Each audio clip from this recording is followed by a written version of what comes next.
Hello everyone, welcome again to our YouTube channel, and I hope everyone is doing good, and this video is going to find you good and in good health.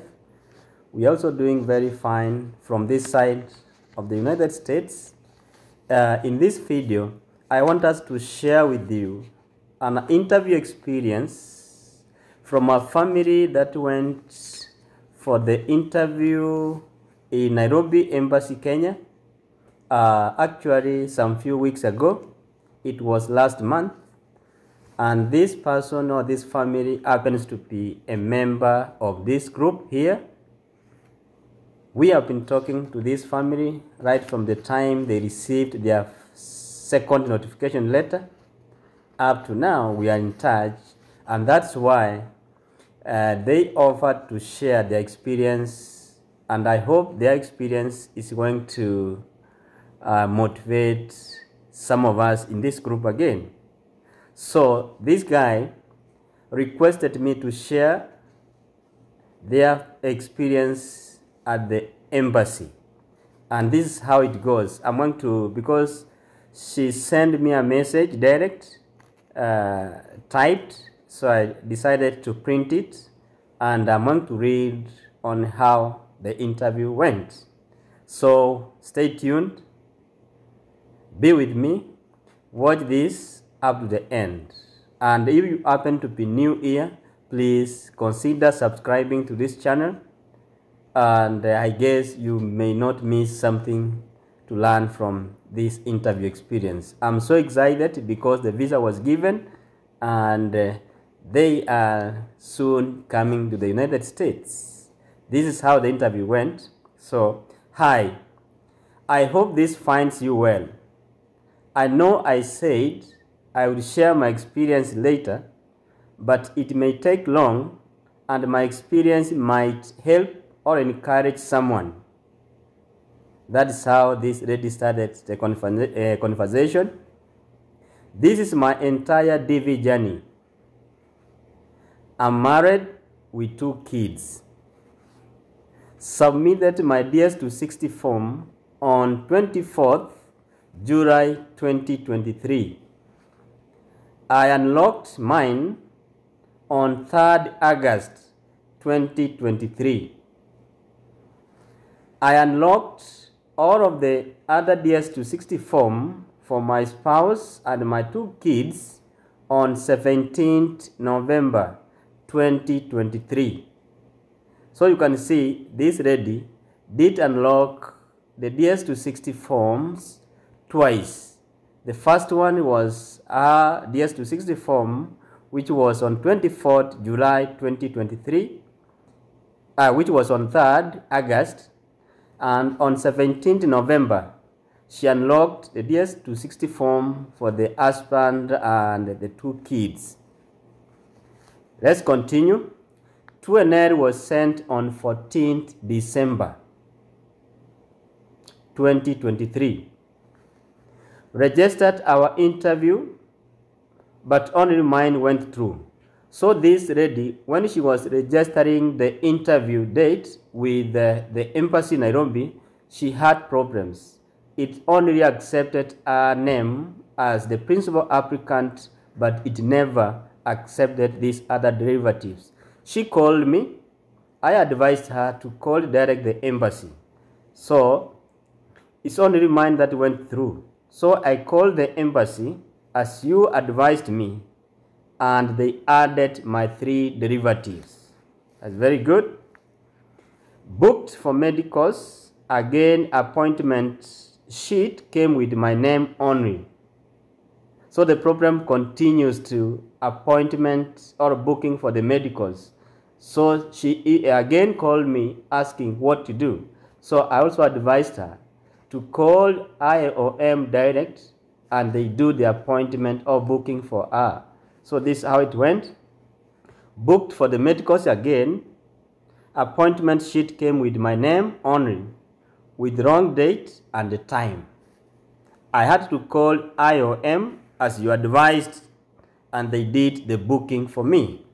So whenever you have a challenge with any procedure, You call them direct, explain yourself, tell them the challenges you are undergoing, and they always do it on your behalf, and they send you the booking or the appointment letter. Then on 27th February, 6:30 a.m. was our interview. We arrived there by 5 a.m. It is advisable when you are going for your interviews, you arrive at the embassy very early in the morning, because sometimes the queues there are so long. After the normal checks, we were given ticket number I-316. We were called to submit our document and made payment. After that, we waited outside for our ticket to be called again, but this time we had to wait for long, because when the first time we were called, the lady told us that our ticket has disappeared. Thus, we have to be given another one this time. It was I-332, which was the last ticket for that day. This is how the interview went. Consular. She asked us to swear. So normally when you start the interview, the consular officer will always tell you to raise up your hand and swear that all the information that you will be giving is the truth and nothing than the truth. She asked us to swear. Consular, what is your highest level of education? I answered her. Me, college diploma. Consular, how many children do you have? Me, 2. Consular officer, is this your first marriage? Us. So they answered as a couple. Yes. Consular officer, have you ever been arrested? Us. No. Consular officer, what do you do? Me, that's the lady. Not employed at the moment, but she didn't finish the statement. She's like, okay. That's the consular officer. The interview continues. The consular officer, why is your son's birthday certificate registered late? Me, the first one had some errors. Then we went to correct it. The name didn't match the entry number. Do you have it here? Me, no, it is at home. The reason why I didn't have it was because when the changes were made, the lady decided to change the place of birth. So the birth certificate for the son was entered at a later date than the date when he was born. So the consular officer was so keen, why was this birth certificate registered later?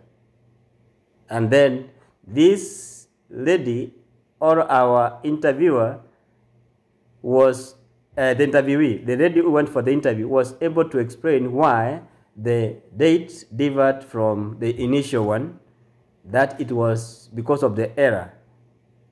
And that's why the consular noted that. No, it is at home.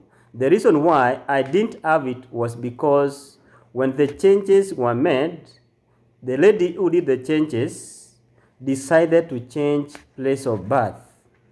Consular officer, when did you get married? Me, customary 2014, then civil wedding in 2018. So this family did a customary marriage in 2014, that's when they were married, but they formalized their wedding in the year 2018. Then my husband and I answered in 2023. I guess we panicked because of the birth certificate issue. So the consular officer asked them when they got married, They answered it was 2014, customary marriage, civil wedding in 2018. Then, when they were responding, they answered that they got married in 2023 because of the panic of the issue of the birth certificate of their son, which was having issues. Next, the consular officer. Who are you going to stay with in the United States? Now the consular officer is asking about the host. Who are you going to stay with in the United States? Me, my cousin-in-law, my husband's cousin. So in this case, when you are asked about where you want to stay and the person who is going to host you, in this case, you need to understand who that person is and your relationship with that person. That's what they want. The name of the person and what is your relationship with that person where you want to stay in the United States. Where does she stay? You must know the state in which your host lives and the address. Where does she stay? Me, in Texas, and the address is given. I will not give you the address here. Then she took about 2 minutes looking at our documents. The consular officer took like 2 minutes looking at their documents as they were waiting. Next, the consular officer. I'm approving your visa. Don't make any payments or purchases before you receive your visas. So it's like now the consular officer was having some doubt on some of the information which was provided. So that's why this consular officer was trying to tell them not to make any payment nor do any purchases until they receive their visas. So in case the visa is denied or put on an AP, they will not be lamenting or regretting. So he was questioning them not to do anything. On that day, we were 31 DV winners. During the interview day, there were 31 DV winners. 29 were issued. 1 was put on administrative process, AP. The other family, we left them at the consular's counter.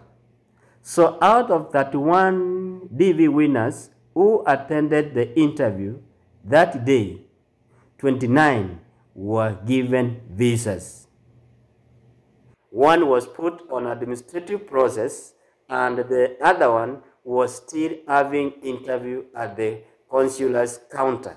So you can see with the DV winners interview, it's almost straightforward. As long as you provide the best you can, give the truthful information that is required as you fill your DS-260 form, the visa will always be yours. So out of that 29 approved, 1 on AP. So that interview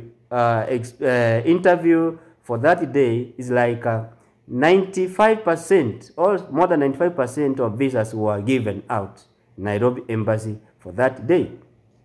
Let's continue on.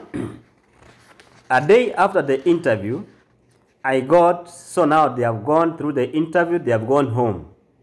A day after the interview, I got a call from the embassy informing me that my son's birthday certificate name does not match that in the passport. So there's another trouble now. A day after the interview, this lady received a call from the embassy informing her that the son's surname in the birth certificate does not match that one in the passport. So you can see how thorough these people at the embassy are with documents. They are able to see there's a problem with the surname in one document compared to another document. So they call direct to let her know that there is a problem in names in the birth certificate and those ones in the passport. I went to the embassy, picked it, and applied for a new one. So this lady went to the embassy, took out the passport, went with it, and processed a new one that with the correct names as they appear in the birth certificate. I picked and applied for a new one. We have had that passport for months, but we never noticed the spelling error. They have been having these passports and the birth certificate as a family for so many months, even before going for this interview. But they could not notice there was a spelling error in one of the documents compared to the other. But the consular officer or the embassy was able to notice that, guys. So let's continue. His name starts with Nya, that is N-Y-A. But it was spelled as Nye, N-Y-E. I had to find someone at Nyayo house, and luckily the passport was ready less than 5 hours. She was lucky enough, when she picked the passport, she went direct to Nyayo house, Nairobi, where the passport center is. And she was lucky enough to get someone who helped her to process the new passport within 5 hours. After the 5 hours, I sent my son's passport to the embassy using DHL. And after a week, it was ready for pickup from the International House, Nairobi. So you can see how fast this lady, or how swift she moved. After being notified by the passport art issues, she picked it, went straight to Nyayo house. She explained to someone about her concern and how serious the issue was. This person was willing to assist her. Within 5 hours, she got the passport. And then, without wasting time, she sent the same passport, which was processed with the correct names, to the embassy using DHL. And by the way, if you have got issues with the embassy and you have a document you want to give them back or to send them, you will not be allowed to go there in person. You have to send that document using a courier service. And the most trusted one in this case is DHL. Then after a week, the passports and visas were ready, and they picked their passports from International House, Nairobi.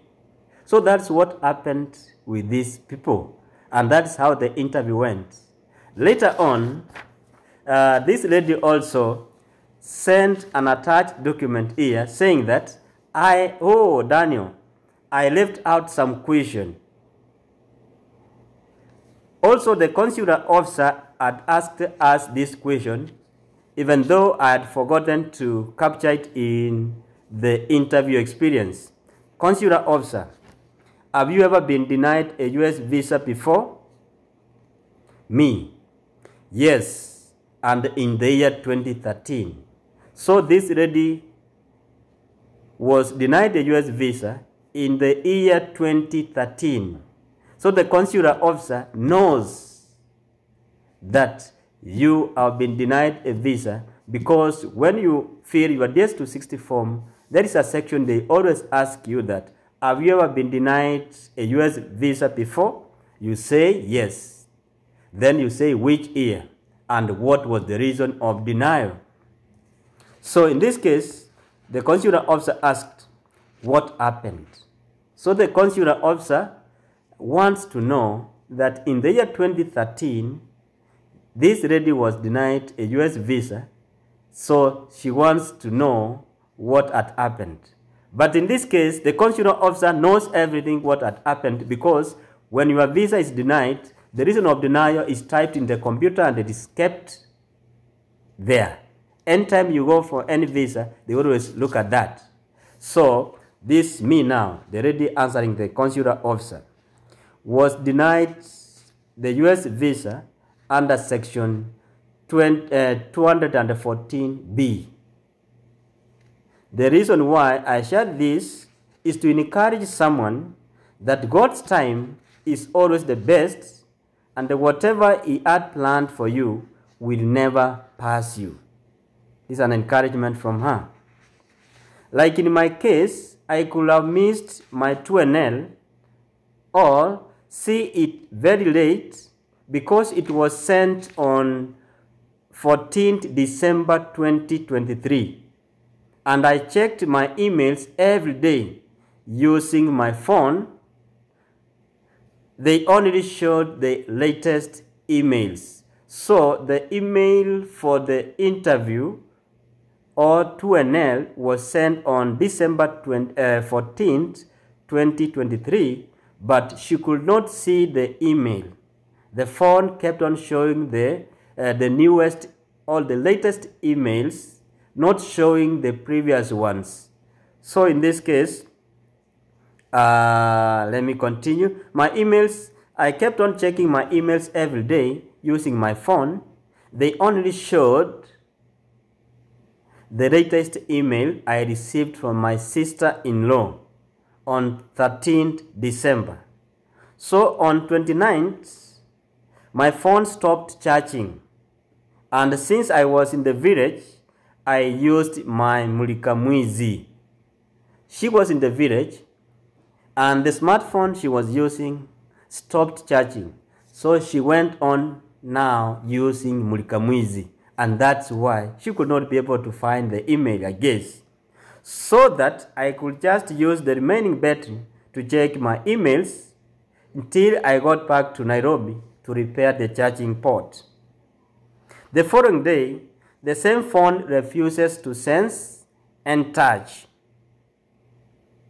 I removed the screen protector because the inner screen is as good as new. Still nothing happened. So this lady had problem with the phone, the smartphone. It stopped charging. Then the little battery which was remaining, or power, she preserved it to be using to check the emails as she kept on using Mulikamwizi. Mulikamwizi is a small phone which are not touch screen in Kenya. That's how they call it. So later on, after a few days, this smartphone, after refusing to charge, it also had a problem with the touch screen. It could not sense the touch. So what happened next? Let's see. So I went back to Nairobi and decided to check on the website, what we call a CESC, SEC website. I found my case was ready.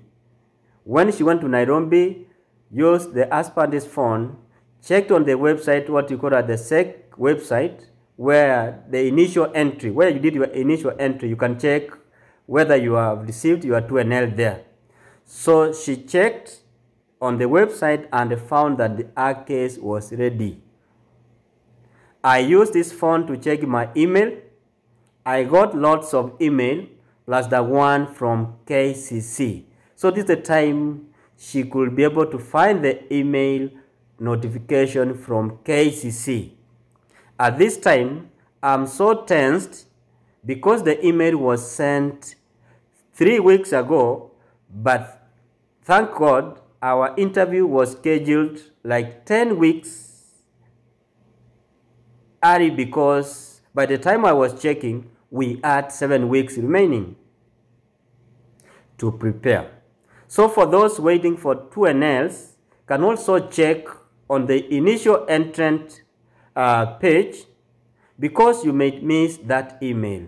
She's advising us that for those ones waiting for 2NL, keep on checking on the SEC CEAC website where you did your initial entrant application, such that you can see whether your 2NL is there. you may miss the email notification. So when she logged into the website, she found that the 2NL was sent 3 weeks ago. But the good thing is that they had 10 weeks to prepare for the interview, so she had 7 more weeks to prepare. After 3 weeks, I've been squandered without knowing whether 2NL has been sent. Next, with my experience, I want to encourage someone that when God opens a door, no one can shut it. Always have complete faith, and He will not let you down. Good luck those waiting for 2NLs and those preparing for the interviews. God bless you all. Thank you. Thank you so much for sharing. It is so encouraging and it's so moving. I'm so happy you are a member of this group, and you will be able to see this video and you will get exactly what you shared and what transpired during that day for the interview, and your experience from the time you had sent your DS260 form to the time you got your visas. Thank you for sharing, and those ones who are going for the interview soon, please remember to share your experience here. Your experience may encourage someone or may motivate someone who is down in this group. Thank you, and may God bless you all.